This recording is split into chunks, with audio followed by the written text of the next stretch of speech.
الحمد لله رب العالمين والصلاة والسلام على أشرف الأنبياء والمرسلين أما بعد أعوذ بالله من الشيطان الرجيم بسم الله الرحمن الرحيم وأنزلنا إليك الذكر لتبين للناس ما نزل إليهم ولعلهم يتفكرون۔ سورہ نحل کی آیت کریمہ آپ کے روبرو تلاوت کی گئی۔ اس کا ترجمہ یہ ہے، اے پیغمبر، ہم نے آپ کی جانب ذکر کو اتارا ہے، یعنی قرآن کو اتارا ہے، تاکہ اس قرآن کی آیتوں کو آپ لوگوں کے سامنے وضاحت کر دیں، کھول کھول کر بیان کریں، اور تاکہ لوگ قرآن کو اچھی طریقے سے سمجھ جائیں، اس پر غور کرنے لگ جائیں، غور و فکر کرنے لگ جائیں۔ یہ آیت بتاتی ہے پیارے نبی صلی اللہ علیہ وسلم کی ڈیوٹی کیا تھی، پیارے نبی کا مشن کیا تھا، پیارے نبی کی ذمہ داری کیا ہے۔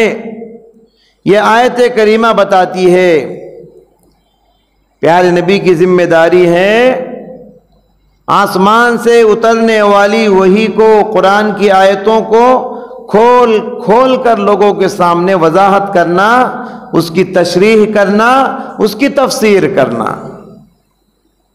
یہ آپ کا مشن ہے، پیغمبرانہ مشن ہے۔ یہ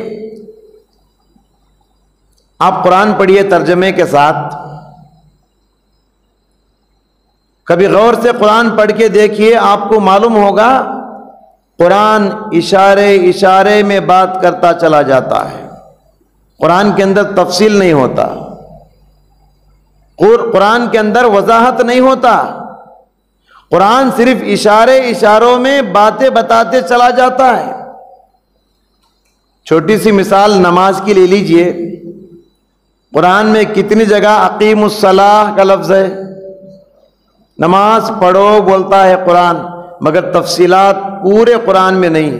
کتنے وقت کی نماز پڑھنا ہے قرآن میں نہیں، فرض نمازیں کتنی ہیں، سنت کتنی ہیں، قرآن میں نہیں۔ رکعت باندھ کے قیام میں کیا پڑھنا ہے، رکوع میں کیا پڑھنا ہے، سجدے میں کیا پڑھنا ہے، اتحیات میں کیا پڑھنا ہے، قرآن میں تفصیلات نہیں۔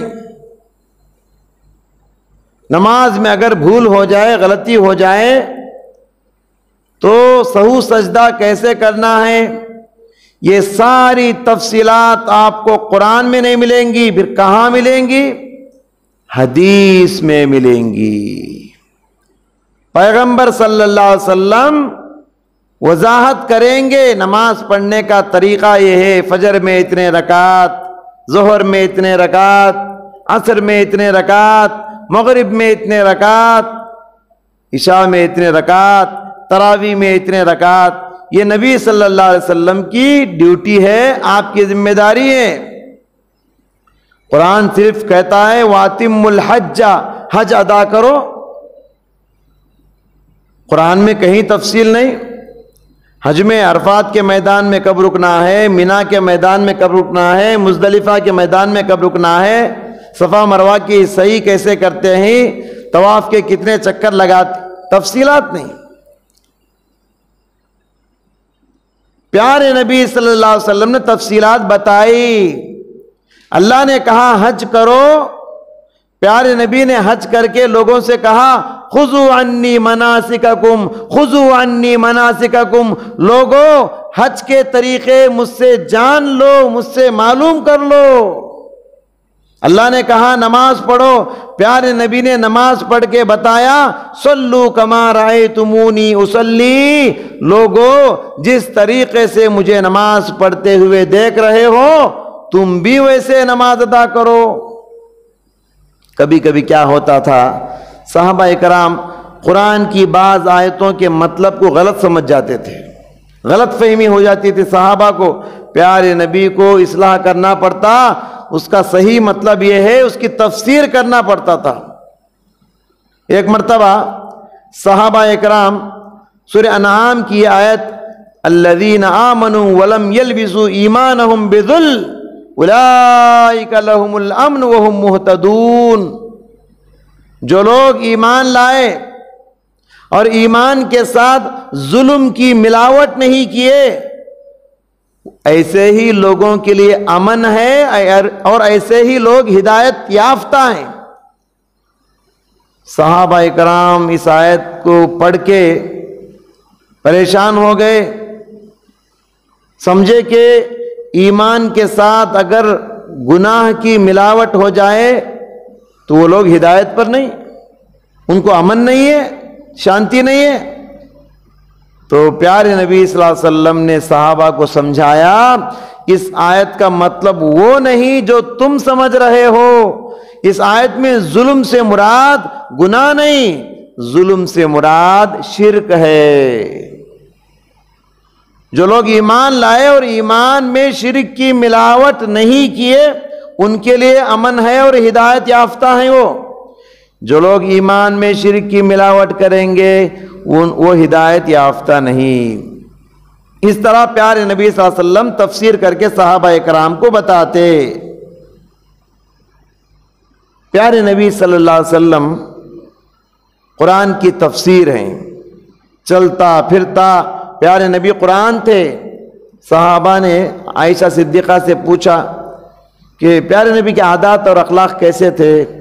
تو عائشہ نے کہا کان خلقہ القرآن، پیارے نبی مجسم قرآن تھے، چلتا پھرتا قرآن تھے، قرآن کی تعلیمات پہ عمل کر کے دکھائے۔ حضرات گرامی، جو بات میں آپ کو بتانا چاہتا ہوں وہ یہ کہ دین کے اندر حدیث کی کتنی اہمیت ہے۔ حدیث کے بغیر، حدیث رسول کے بغیر آپ قرآن نہیں سمجھ سکتے۔ اس امت میں کچھ لوگ کہتے ہیں کہ دین بس قرآن ہے، اسلام بس قرآن ہے۔ حدیثوں کو انکار کرنے والے، حدیثوں کو نہ ماننے والے پیدا ہو رہے ہیں۔ انٹرنیٹ پہ بیٹھ کے حدیث کے سلسلے میں شکوک اور شبہات کو پھیلا رہے ہیں، اور ہماری نوجوان نسل سائنس پر ایمان لا چکی ہے۔ سائنس جو ظاہری باتوں پہ بحث کرتی ہے، غیب کی باتیں سائنس کو معلوم نہیں۔ اب انٹرنیٹ پہ بیٹھ کے ایسے ویسے ویڈیوز دیکھتے ہیں جس میں حدیث رسول کے سلسلے میں شکوک پھیلانے والی باتیں لوگ کرتے ہیں۔ اب وہ ہمارے نوجوان صحیح سمجھ جاتے ہیں، راتوں رات ہمارے نوجوانوں کا ایمان لٹ جاتا ہے، بے ایمان ہو جاتے۔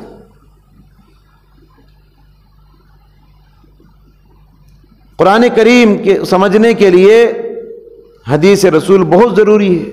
مذکورہ آیت جو میں نے تلاوت کیا، سورہ نحل کی آیت، یہ آیت ہم کو بتاتی ہے کہ حدیث رسول کے بغیر اسلام ادھورا ہے، حدیث رسول کے بغیر قرآن ادھورا ہے، حدیث رسول کے بغیر دین ادھورا ہے۔ حدیث رسول کے بغیر قرآن کریم بغیر حدیث کے ویسے ہی ہے جیسے بغیر پیغمبر کے اسلام ہے۔ اسلام ہے، پیغمبر کے بغیر اسلام پر کیسے چلیں گے آپ؟ ویسے ہی بغیر حدیث کے قرآن نہیں سمجھ سکتے۔ قرآن سمجھنے کے لیے حدیث بہت ضروری ہے۔ پیارے نبی صلی اللہ علیہ وسلم نے فرمایا ترکت فیکم امرین، میں دو چیزیں چھوڑ کے جا رہا ہوں، جب تک ان دو چیزوں کو مضبوط تھامے رہو گے تم کو کوئی گمراہ نہیں کر سکتا۔ ایک ہے قرآن اور دوسری ہے حدیث۔ حدیثوں میں پیارے نبی صلی اللہ علیہ وسلم نے پیشین گوئی کی ہے، قیامت کے قریب ایک ایسا زمانہ آئے گا، یوشک رجل شبعان، ایک مالدار آدمی، پیٹ بھرا آدمی، آرام پسند آدمی تخت پر مسحری پہ بیٹھ کے بولے گا علیکم بکتاب اللہ، قرآن کو مضبوط پکڑ لو، کافی ہے۔ فما وجدتم فیہ من حلال فاحلوا، قرآن میں جو حلال ہے بس وہی حلال ہے۔ وما وجدتم فیہ من حرام فاحلوا، قرآن میں جو حرام ہے بس وہی حرام ہے۔ قرآن ہی ہے، اس کے علاوہ کچھ نہیں ہے۔ ایسے لوگ پیدا ہوں گے، پیارے نبی صلی اللہ علیہ وسلم نے فرمایا۔ ایسے لوگوں کو کہنا چاہیے، قرآن میں کہیں لکھا نہیں ہے کہ کتا حرام ہے، قرآن میں کہیں لکھا نہیں ہے کہ گدھے کا گوشت حرام ہے۔ اب جو لوگ یہ کہتے ہیں کہ حدیث ودیث کی ضرورت نہیں، قرآن کو پکڑ لو کافی ہے، اب ان کو کتے کا گوشت کھانا چاہیے، کیونکہ کتا قرآن میں کہیں حرام نہیں ہے، ان کو گدھے کا گوشت کھانا چاہیے۔ تو قیامت سے پہلے ایسے لوگ پیدا ہوں گے، آرام پسند لوگ، مالدار قسم کے لوگ۔ ہمارے ملک میں بھی ایسے بہت سارے لوگ پیدا ہوئے، نیاز فتح پوری، عبداللہ چکڑالوی، برق جیلانی، غلام احمد پرویز، اسلم جیراج پوری، یہ سب وہ لوگ ہیں امیر قسم کے عیش پرست لوگ ہیں۔ یہ لوگ حدیثوں کا انکار کرتے ہیں، یہ کہتے ہیں کہ صرف قرآن پکڑ لو کافی ہے۔ ہمارے ملک میں بھی ایسے لوگ پیدا ہوئے۔ تو بہرحال خلاصہ کلام یہ ہے، حدیث رسول کے بغیر قرآن کریم ہم سمجھ نہیں سکتے، اس لیے حدیثوں کی کتابوں کو پڑھتے رہنا چاہیے۔ اللہ ہم سب کو قرآن و حدیث کی صحیح فہم نصیب فرمائے، اور حدیث کی جو اہمیت ہے اس کو سمجھنے اور دوسروں تک پہنچانے کی توفیق عطا فرمائے۔ آمین۔ وآخر دعوانا الحمدللہ رب العالمین۔